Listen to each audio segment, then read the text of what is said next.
Hello dear friends, ഞാനിന്നിവിടെ പറയാൻ പോകുന്ന ടോപ്പിക് എന്ന് പറഞ്ഞു കഴിഞ്ഞാൽ ദൈവവചനത്തെക്കുറിച്ചാണ്. ദൈവത്തിൻ്റെ വചനമാണ് ഞാനിന്നിവിടെ പറയാൻ പോകുന്ന ടോപ്പിക്ക്. നമുക്കെല്ലാവർക്കും അറിയാം, ദൈവത്തിൻ്റെ വചനത്തിന് അതിയായ ശക്തിയുണ്ട്. നമ്മൾ വിചാരിക്കുന്ന പവറല്ല. നമ്മുടെ വചനത്തിന് പോലും ഒരാളുടെ മനസ്സിനെ വേദനിപ്പിക്കാനോ സന്തോഷിപ്പിക്കാനോ കഴിയുന്ന അത്രയും പവറുണ്ടെന്ന് നമുക്കറിയാം.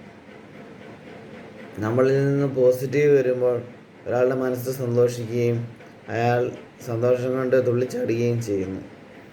അതേസമയം നെഗറ്റീവ് വരുമ്പോൾ അയാളുടെ മനസ്സ് അതിനായി വേദനിക്കുകയും കരയാൻ പാകത്തിനാവുകയും ചെയ്യുന്നു. നമ്മൾ കണ്ടെത്തിയത് എന്താണെന്ന് ചോദിച്ചു കഴിഞ്ഞാൽ, നമ്മുടെ വാക്കുകൾക്ക് പവറുണ്ടെങ്കിൽ ദൈവത്തിൻ്റെ വാക്കിന് അതിശക്തമായ പവറുണ്ട് എന്ന് തന്നെ നമ്മൾ മനസ്സിലാക്കണം.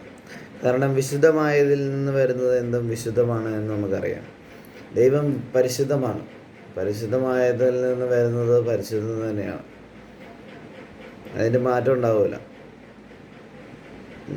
ദൈവവിശുദ്ധി നമ്മൾ വിചാരിക്കുന്നതിന് അപ്പുറത്താണ്. നമ്മളും വിശുദ്ധരായി കഴിഞ്ഞു കഴിഞ്ഞാൽ നമ്മളിൽ നിന്ന് വരുന്ന വചനത്തിനും നമ്മളിൽ നിന്ന് വരുന്ന ഓരോ കാര്യങ്ങൾക്കും അതിശക്തമായ തീരുമാനങ്ങൾ എടുക്കാനായിട്ടുള്ള പവറുണ്ടെന്ന് നമുക്ക് മനസ്സിലാവും. അത് പവറാണ്. ആ പവർ നമ്മൾ ഒരിക്കലും ദുരുപയോഗം ചെയ്യാൻ പാടില്ല. ഇപ്പം ഒരു കുട്ടി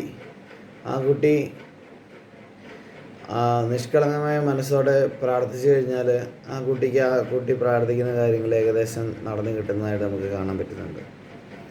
അപ്പോൾ അത്രയാണ് കാര്യങ്ങൾ എനിക്ക് പറയാനുള്ളത്. ഞാൻ ഇനി ചെറിയ ചെറിയ ടോപ്പിക്കുകൾ ഇടുന്നുള്ളൂ. ഇത്